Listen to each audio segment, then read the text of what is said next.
Amém, glória a Deus. No final nós vamos ter algumas informações, mas eu quero compartilhar aqui com os irmãos hoje. Tema, eu até falei lá no grupo que eu coloquei, quero pensar hoje sobre cura, a cura para o desânimo. Não sei se é uma coisa que só acontece comigo, né? Mas você já ficou desanimado? Levanta a mão aí, ó. Se você nunca ficou desanimado, você não é desse planeta. Né? Todo mundo passa por algum tipo de desânimo, ou pelo desânimo, né? Isso faz parte. A gente vai falar um pouquinho sobre isso aqui, faz parte da nossa vida. E acho que no início de um ano, assim, a gente precisa falar sobre isso também, né? Porque em muitas situações a gente chega no final do ano, às vezes, desanimado, cansado, né? Mas nós não podemos começar o ano desanimado. A gente tem que chutar o desânimo, né? Para viver tudo aquilo que Deus tem para nós. Existem vários textos na Bíblia, não só falam de desânimo, mas nos traz exemplos, né? De homens de Deus que ficaram desanimados, que foram abatidos, se sentiram cansados, abatidos, fracassados. Eu não vou falar sobre ele aqui, mas um deles é Elias, né? O grande profeta Elias, que enfrenta uma das suas maiores batalhas, espiritualmente falando, quando ele propõe aquele desafio lá contra os profetas de Baal, e os profetas de Acera, 850 profetas, e o Senhor dá vitória, que ele, vamos botar aí o altar, aqui vocês oram, se cair fogo aqui no altar, porque Baal é Deus. Se não cair, eu vou orar, e a gente sabe a história. Eles oraram lá, nada aconteceu, Elias fez uma oração, e o fogo desceu, lambeu tudo, inclusive a água que ele mandou colocar. E depois dali ele sobe ao Monte Carmelo, tinha 3 anos e meio que não chovia, e ele se dobra, ele faz aquela oração, e ele pergunta lá ao servo, tem alguma nuvem aí? Não, tem uma nuvem agora, depois de algumas vezes, uma nuvem do tamanho da mão do homem, né? Alguém perguntou para ele, como é que ele sabia que era do tamanho da mão do homem? É fácil, só você botar assim, ó. É do tamanho da mão do homem. Mas ele diz, agora vai chover. E quando ele desce, a chuva cai. Depois de 3 anos e meio. Mas depois de tudo aquilo, ele recebe uma ameaça de uma mulher chamada Jezabel, mulher de Acabe. A gente sabe aí, o espírito de Jezabel é um espírito de controle, um espírito de prostituição, um espírito de governo. E, na realidade, quem governava não era Acabe, mas era Jezabel. E ela manda dizer para Elias, estou dizendo para você que amanhã vai acontecer com você exatamente o que você fez com os meus profetas. E ele fica, depois de uma grande vitória, o texto diz que ele foge, né? Ele libera o servo dele e ele entra no deserto. Alguns dizem que Elias estava extremamente num processo depressivo, que ele pede a própria morte. Alguns acham que foi fruto de um grande medo, e a Bíblia diz que ele estava com medo. Mas ele entra num processo de um grande desânimo, porque quando a gente olha para a história de Elias, eu acho que na expectativa dele, porque Elias passou muitas coisas, né? 3 anos e meio fugindo, viveu lá no riacho, sendo alimentado pelos corpos que traziam a comida, pela água do riacho. Um dia o riacho seca e Deus manda ele ir à casa de uma viúva em Serepta. E ele atravessa toda a região de Israel, e sendo o homem mais procurado daquela época. Então, ele vivia um estresse muito grande, apesar da sua confiança com Deus. Quando chega ele, e Deus manda ele para ser sustentado por uma viúva, né? A pessoa menos improvável que podia ajudá-lo, né? Mas aprende uma coisa, Deus age naquilo que você considera improvável. Às vezes você acha que, isso aqui, nisso Deus não vai me ajudar. É ali, talvez, que Deus vai fazer alguma coisa, naquilo que você acha improvável. é improvável alguém me chamar para trabalhar nesse lugar.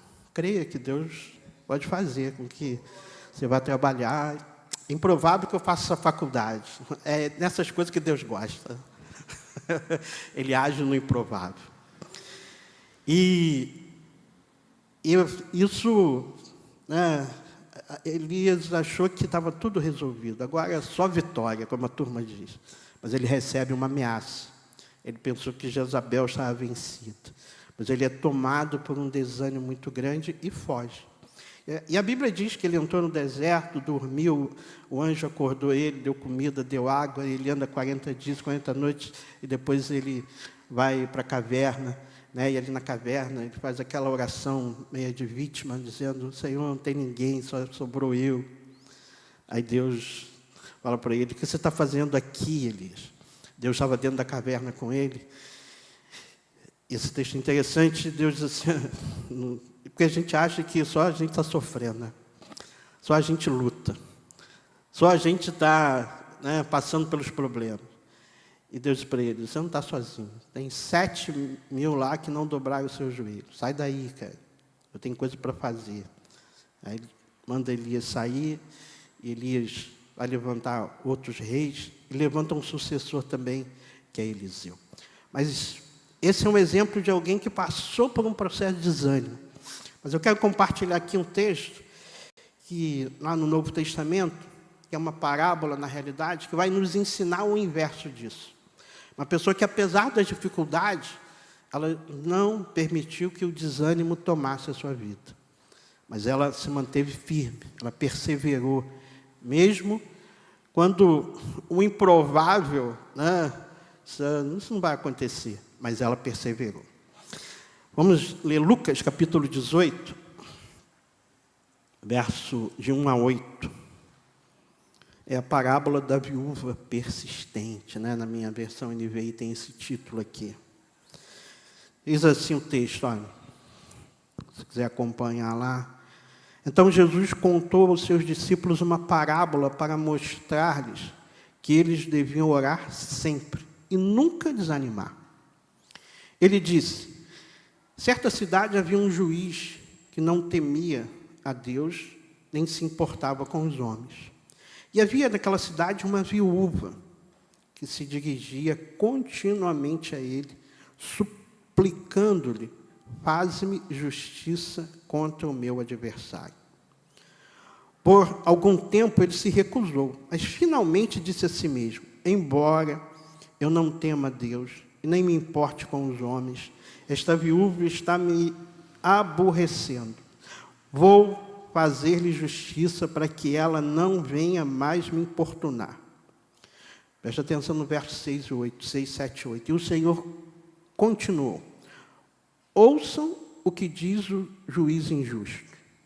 Acaso Deus não fará justiça aos seus escolhidos, que clamam a Ele dia e noite? Continuará fazendo-os esperar? Eu lhes digo, Ele lhes fará justiça e depressa. Contudo, quando o Filho do Homem vier, encontrará fé na terra? Até aí. Essa é uma parábola de Jesus, né? Jesus nos conta, acho que os irmãos, eu creio que conhecem essa parábola bem.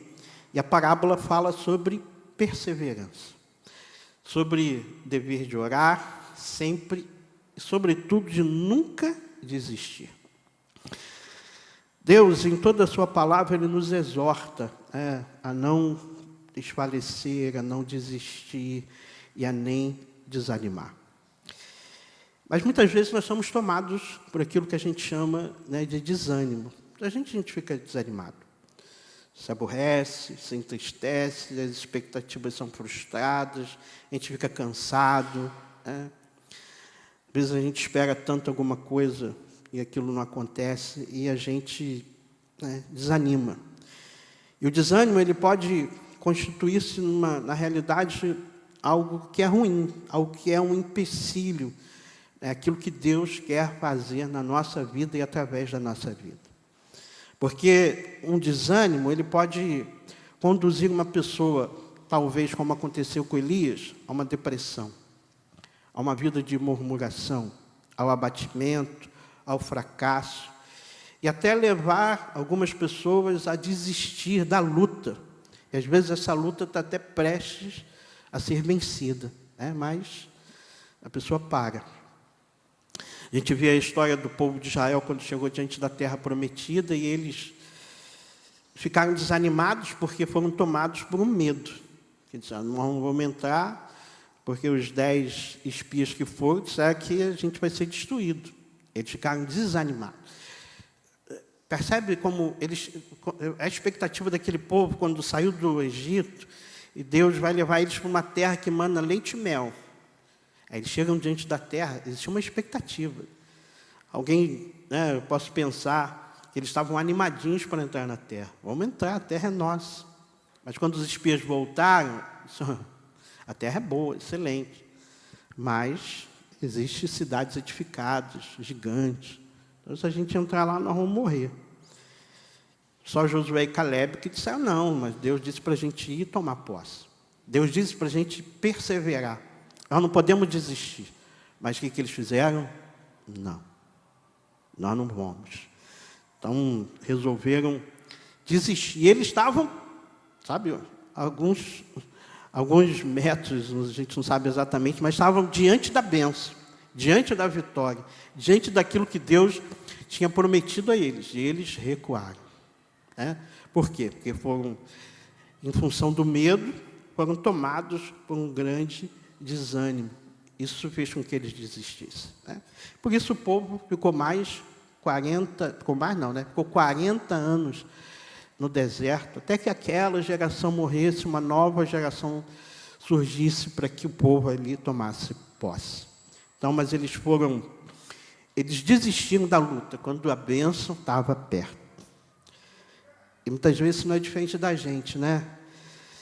Muitas vezes a gente se desanima, a gente fica desanimado, a gente fica cansado da vida, a gente sente vontade de jogar tudo para o alto, a gente até decide parar, porque a gente às vezes deixa esse desânimo tomar o nosso coração. Mas eu quero, pelo menos, compartilhar 3 coisas aqui, pensando no desânimo nesse texto aqui. A primeira coisa, o desânimo, ele é humano. Então, assim, se você se sente desanimado, não fica frustrado, não. Porque, eu estou pecando, eu estou fazendo alguma coisa que Deus vai me castigar porque eu estou desanimado, porque eu estou cansado. Na realidade, o desânimo, ele é um reflexo da nossa finitude, né? das nossas limitações. Nós somos humanos. Então, e às vezes nós esquecemos disso, não é? Às vezes nós achamos que a gente tem força para tudo. E a gente não tem força para tudo. Hoje eu estava falando com o Gustavo, eu ouvi a mensagem de um pastor lá na Ordem dos Pastores, lá na Bahia. E ele pregou um texto de Moisés muito interessante. E um texto que eu não tinha, sabe aquela coisa quando o cara prega, você não tinha observado um detalhe? E ele fala do texto onde Moisés bateu, né, com o cajado na rocha, porque Deus tinha mandado ele tocar, e ele estava com raiva não da rocha, mas ele estava com raiva do povo.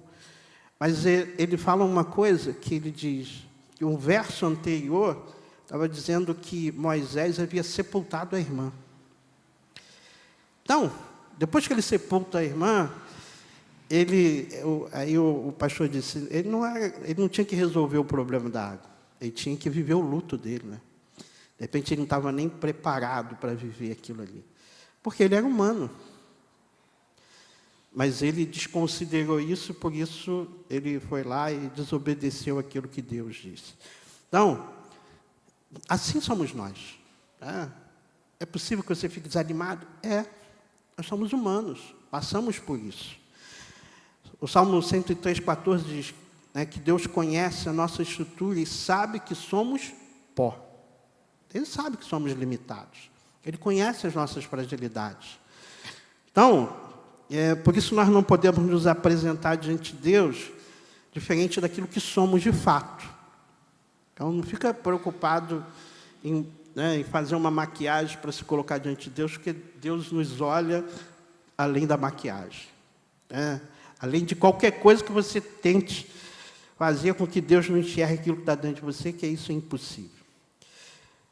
Por isso que Jesus escolheu uma viúva, porque a viúva, ela simboliza exatamente isso, fragilidade, né? As viúvas nos tempos bíblicos eram mais sofridas. Naquela época, por exemplo, uma mulher, ela é viúva porque ela perdia o marido, e se ela não tinha filhos, se ela tinha filhos pequenos, porque normalmente quando uma mulher ficava viúva, ela poderia se casar, ser dada em casamento ao irmão do seu marido, para que ela pudesse ser sustentada. Mas se ela não tivesse, se o marido dela não tivesse um irmão apto a recebê-la, se ela não tivesse um filho adulto para cuidar dela, sim, aquela mulher ficaria, como muitas ficaram, indefesas, desprotegidas, e muitas viviam mendigando, dependendo, né, da oferta das pessoas para ela pudesse sobreviver. Então, ela é alguém que se tornava completamente dependente dos cuidados de Deus. E por isso que Deus usa a figura da viúva aqui, porque revela uma fragilidade. Ou seja, revela a nossa fragilidade, humanos como nós somos, né? Jesus inicia a história apontando exatamente para a fragilidade dela. Isso mostra também a nossa fragilidade, para a nossa instabilidade. Isso revela que o desânimo, ele faz parte da nossa vida e das nossas limitações. E a Bíblia está cheia de homens que revelaram isso. Falei aqui de Moisés, falei de Elias. Nós vamos ver Jonas, o profeta, que, né, Deus dá a ele acho que Jonas estava no melhor momento da sua vida, mas ele recebe uma missão que ele falou: isso aí eu não vou cumprir de jeito nenhum. Isso desanimou ele, né? Porque a expectativa que ele tinha é que Deus mandasse fogo sobre o povo que estava em Nínive, não que salvasse ele, porque era um povo mau. Nós vemos Paulo foi o apóstolo Paulo, um homem que se tornou uma grande referência, mas um dos textos mais, que a gente é quando Paulo fala sobre o espinho da carne. Já percebeu? Quando você para naquele texto, a oração que ele faz, isso revela um sofrimento que Paulo tinha, que gerava uma tristeza nele. E ele faz um pedido a Deus: Senhor, retira esse espinho da minha carne.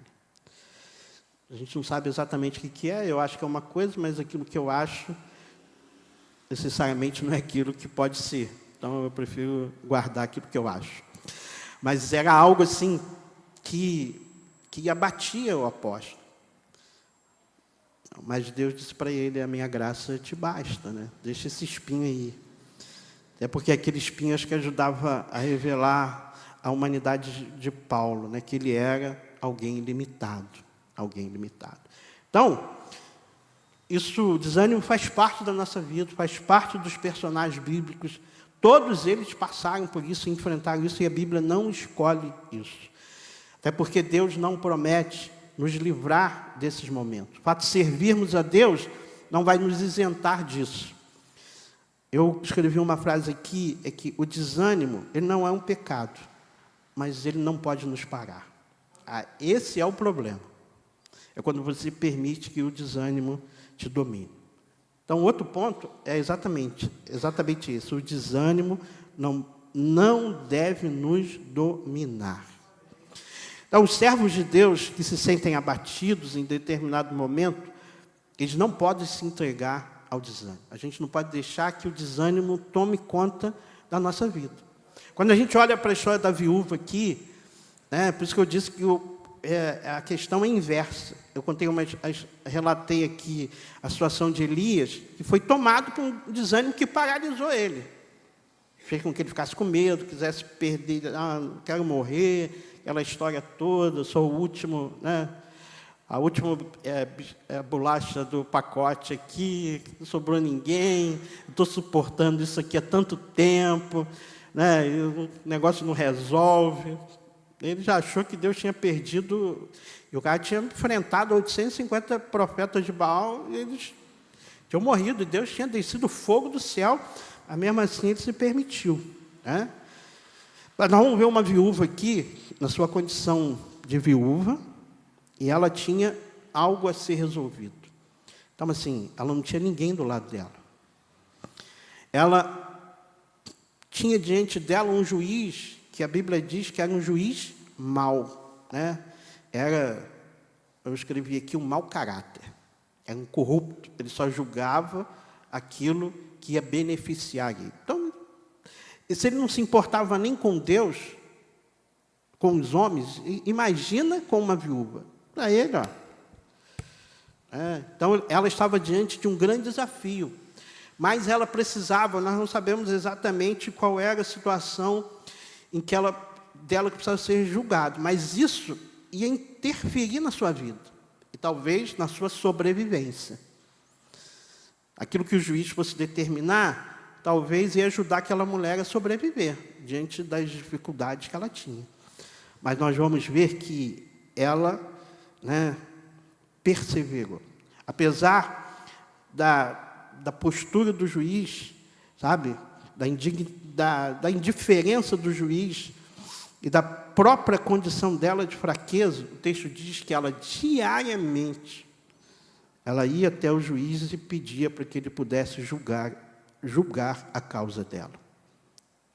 Todos os dias.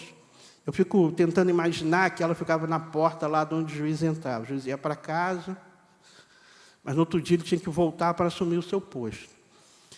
Se ela pedisse uma audiência, ele não ia conceder. Acho que ela ficava na porta onde ele ia entrar. Quando ele se aproximava, ela dizia, não esquece de julgar a minha causa.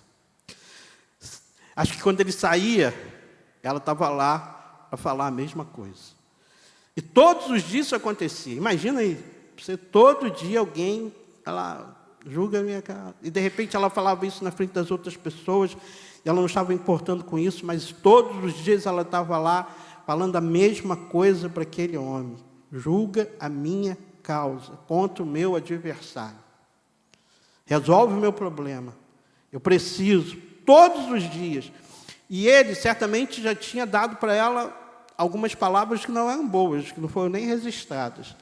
Porque o texto mesmo diz que ele mesmo diz que, ó, eu não temo a Deus nem aos homens.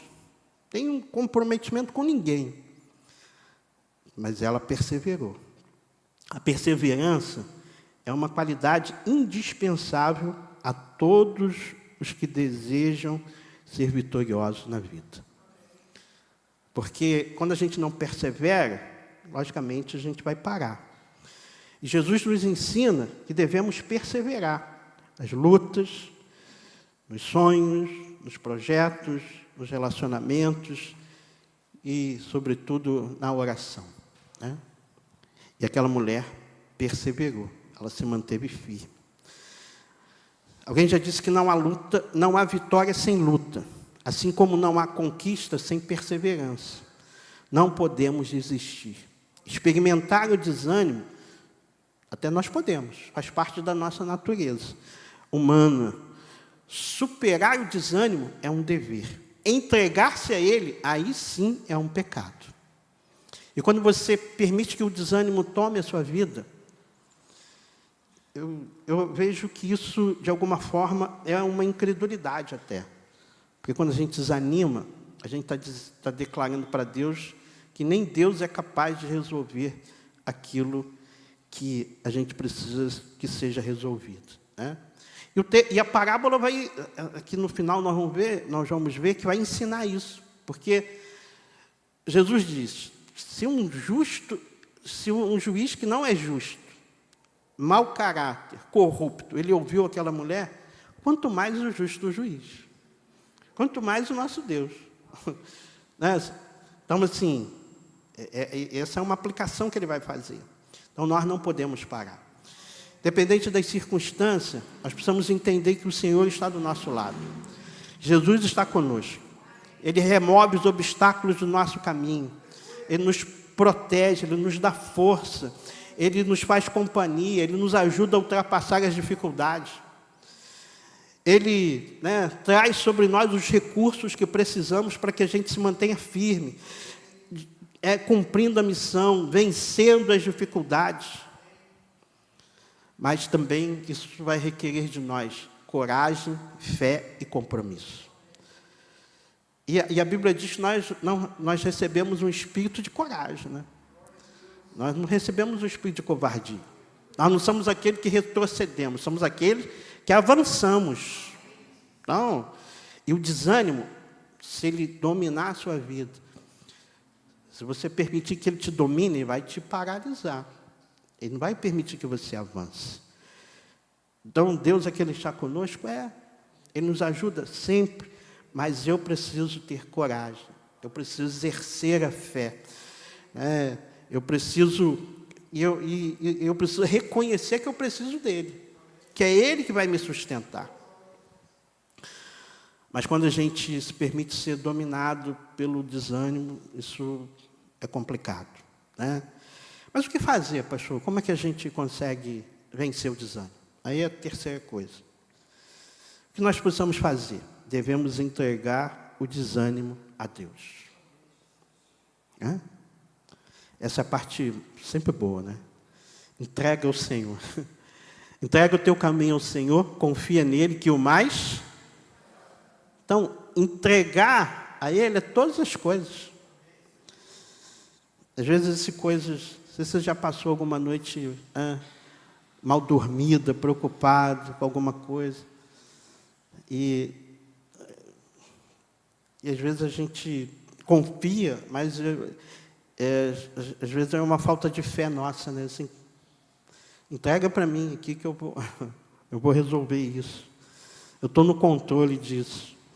Então, nós vencemos isso que acontece conosco quando nós colocamos isso diante dele, né?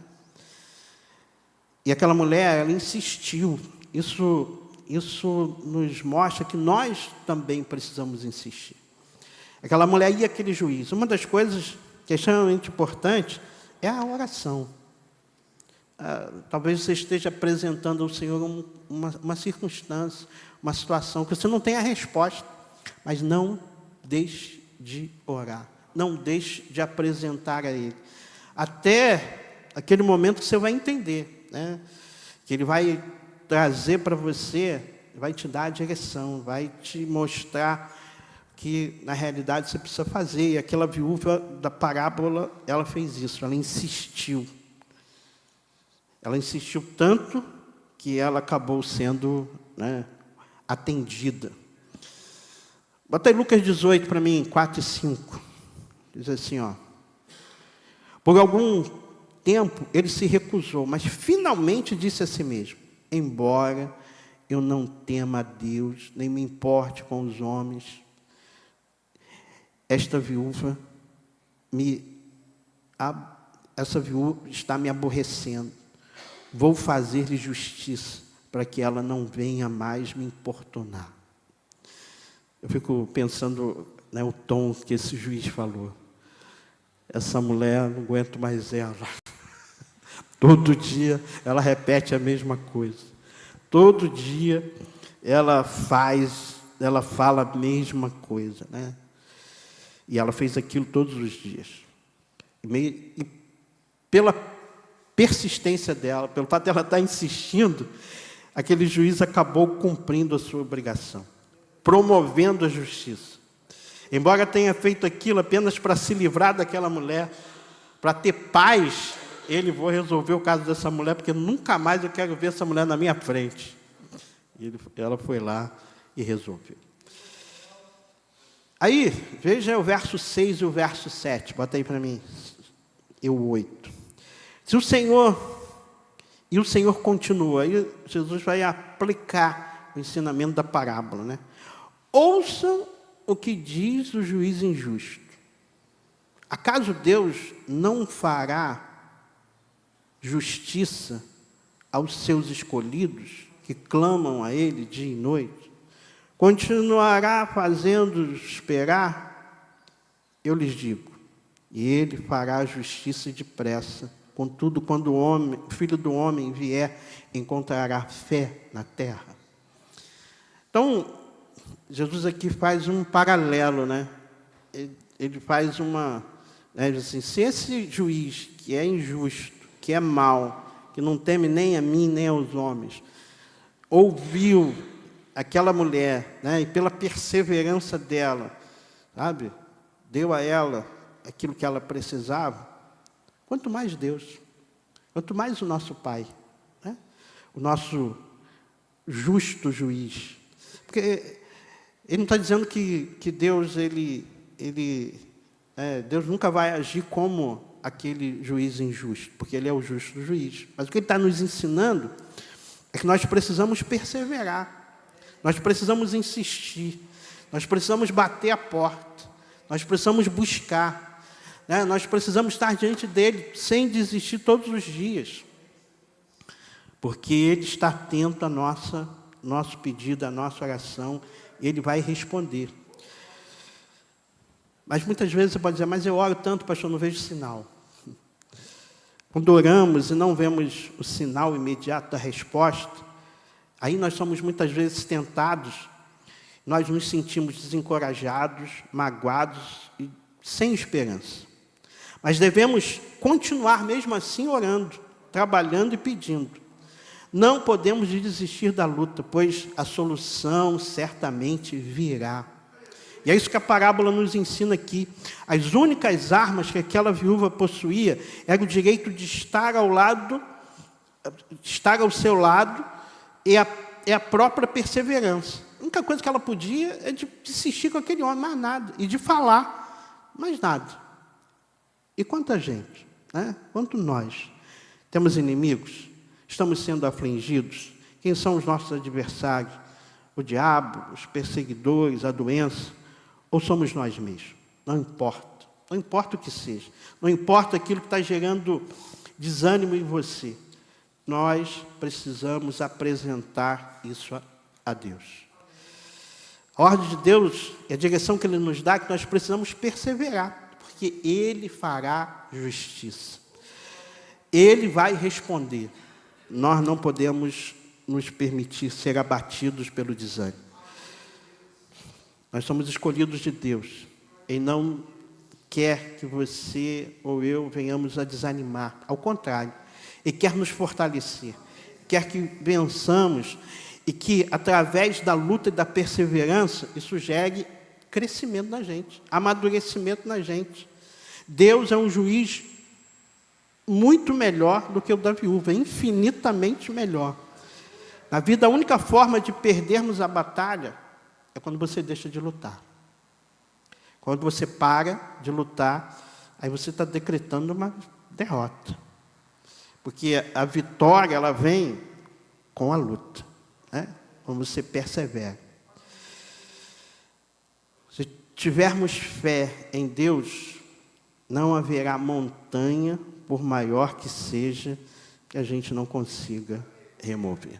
Por isso que ele no final ele faz assim, né? Contudo, quando o Filho do Homem vier à terra, encontrará fé na terra? Porque o que moveu aquela mulher, de fato, foi a fé. Eu quero compartilhar aqui uma ilustração, uma história que eu ouvi, para a gente concluir aqui. Eu achei muito interessante essa história. Ela é a história de um homem chamado André. Preste atenção só aí, que eu vou... André, ele... Está aqui. Ele caminhava... Espera aí. Deixa eu ver aqui. Acho que é no 3 aqui. Perdi, mas já me achei aqui. Ó.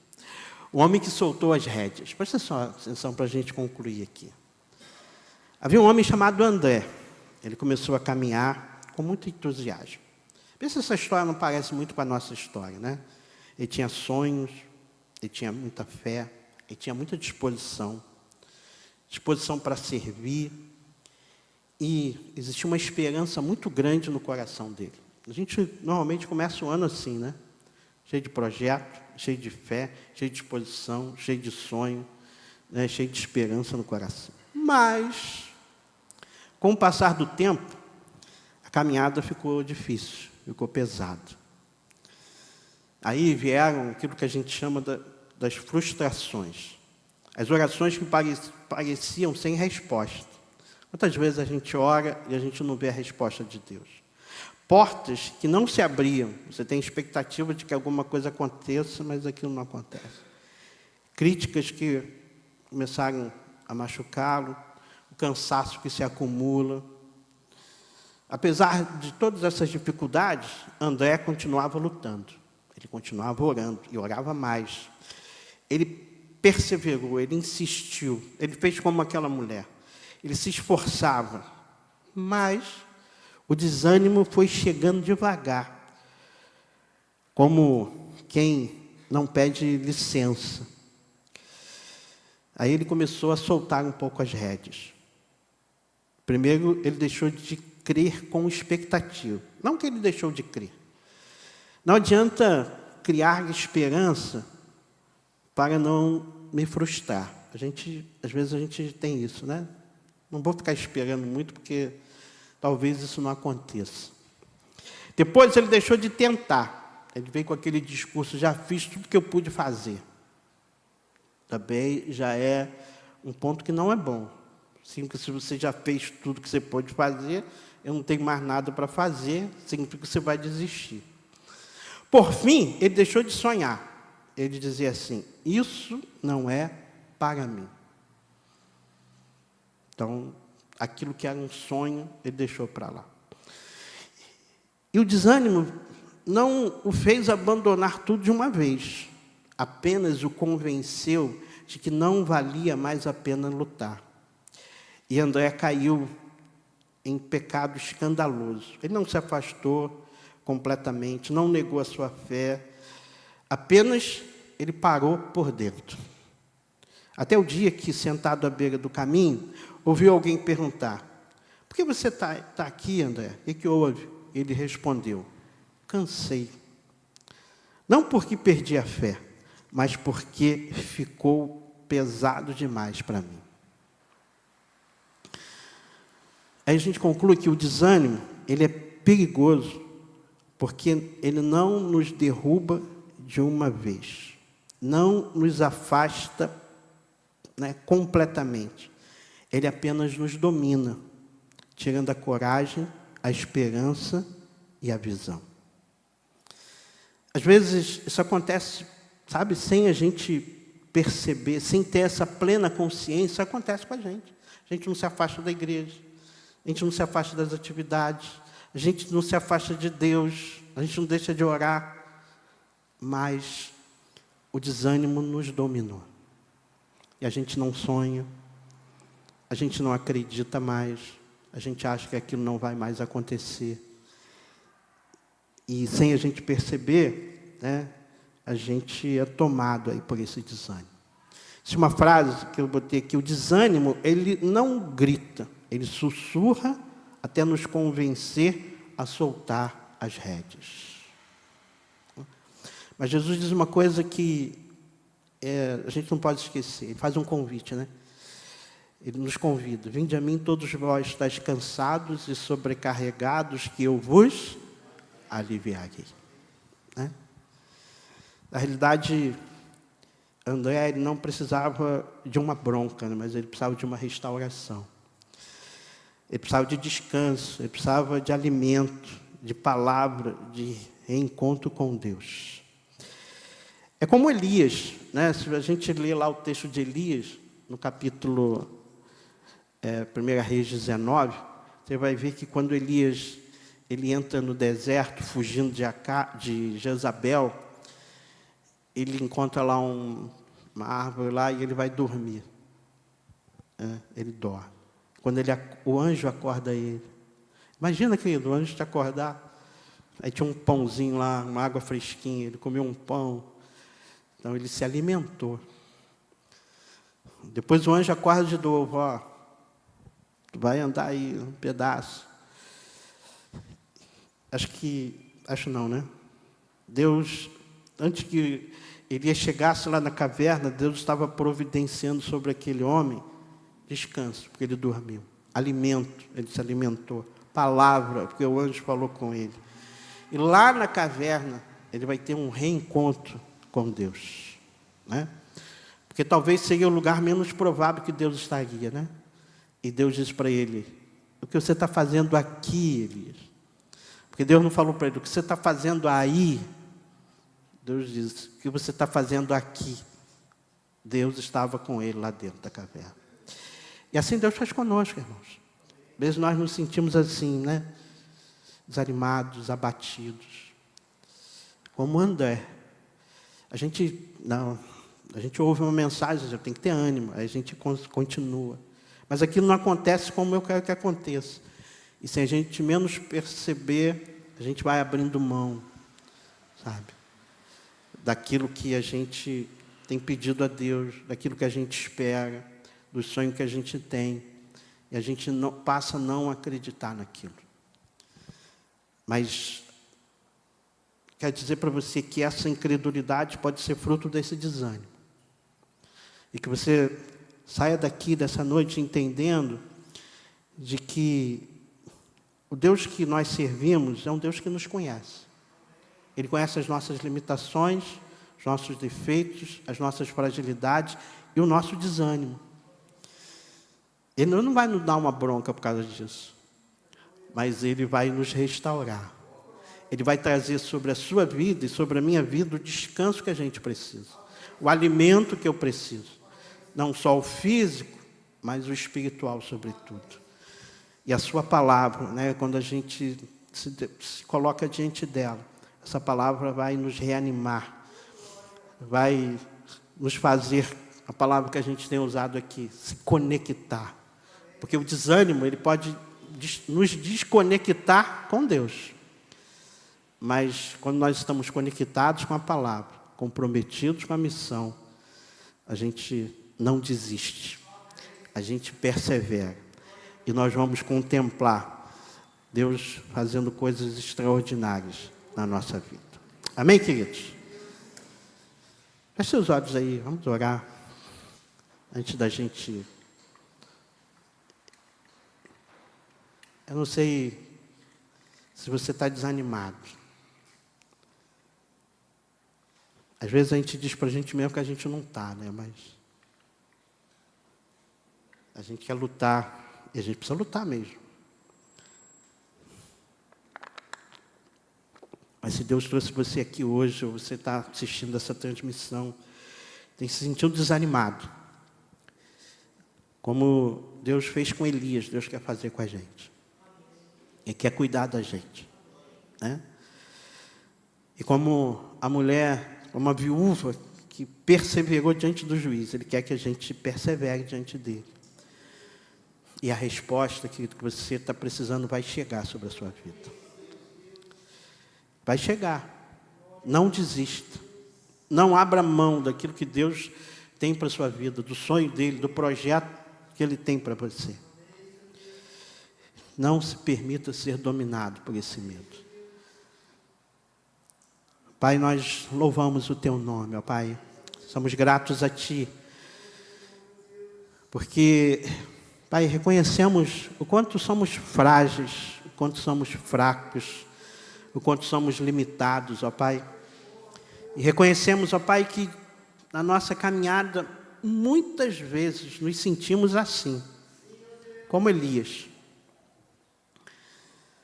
Como Elias, talvez quando as nossas expectativas são frustradas, quando os nossos sonhos não se realizam, quando a resposta que esperamos num tempo não acontece, quando, ó Pai, achamos que ouvimos talvez palavras, Senhor, que são lançadas sobre a nossa vida de que não somos dignos, de que nós não vamos conseguir.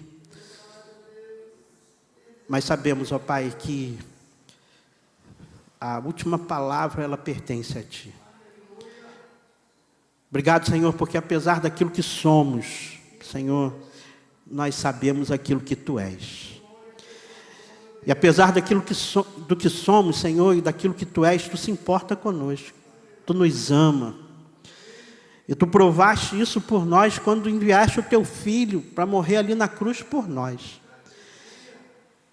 Por isso, como o texto dessa parábola, Senhor, diz, Senhor, e que se aquele juiz injusto ouviu aquela mulher pela sua insistência, quanto mais Tu, ó Pai, que é o nosso Pai perfeito, que é um justo juiz, que nos ama, que deseja o melhor para nós. Nos ajuda, ó Pai, nos ajuda pelo Teu Espírito Santo a não permitir que o desânimo tome o nosso coração, que o cansaço nos pare, que a tristeza não nos impeça de avançar, ó Pai, mas que Tu possas, Senhor, segurar pela nossa mão e nos conduzir, ó Pai, Senhor, pelo caminho que Tu tens proposto para nós, porque nós não queremos desistir. Nós declaramos aqui, Senhor, que pela fé nós vamos perseverar, ó Pai, Senhor, na certeza, Senhor, de que nós não estamos sozinhos, mas na certeza que Tu estás conosco, ó Pai. Nos ajude. Senhor, Tu sabes exatamente a medida que cada um precisa receber de Ti aqui, ó Pai. E que nessa noite, Senhor, os ânimos sejam renovados, ó Pai. Que o Teu Espírito Santo possa tomar aqui, Senhor, cada vida, Senhor, e haja um renovo, Senhor, que vem do Teu Espírito, ó Pai. Trazendo, ó Pai, sobre cada um a unção, Senhor, que só Tu pode, Senhor, trazer sobre nós. E que esse espírito de coragem que vem com o Teu Espírito Santo, ó Pai, possa nos tomar. E que os nossos olhos não estejam diante das circunstâncias que estamos vendo, mas que os nossos olhos estejam fitos em Ti, o autor e o consumador da nossa fé. Para que possamos correr com perseverança a carreira que Tu tens proposta para nós, ó Pai. Nos ajuda. Nos ajude, ó Pai. Por isso entregamos a Ti todas as coisas. A certeza, Senhor, do Teu agir em nós e através de nós. Essa é a minha oração, no nome de Jesus. Amém e amém.